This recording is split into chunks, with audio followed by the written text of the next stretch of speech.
तुम्हाला माहित आहे का 10 मार्च या तारखेला काय घडलं होतं? या देशाची पहिली शिक्षिका आपल्याला सोडून गेली होती आणि ती गेली सुद्धा दुसऱ्यांना वाचवताना.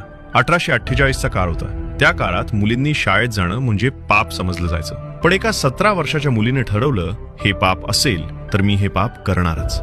ती मुलगी म्हणजे सावित्रीबाई फुले. रोज सकाळी त्या शाळेत जायच्या. रोज रस्त्यात लोक दगड मारायचे, चिखल फेकायचे, शिव्या द्यायचे.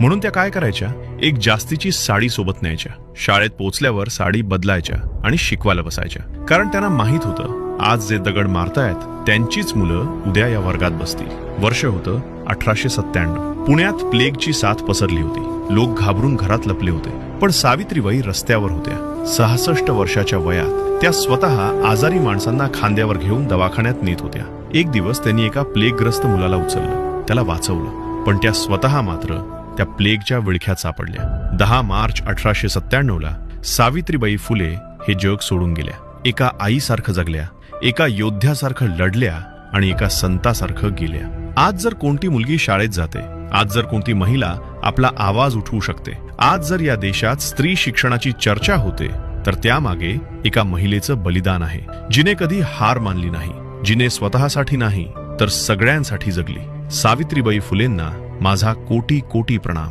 कमेंटमध्ये लिहा, जय सावित्रीबाई.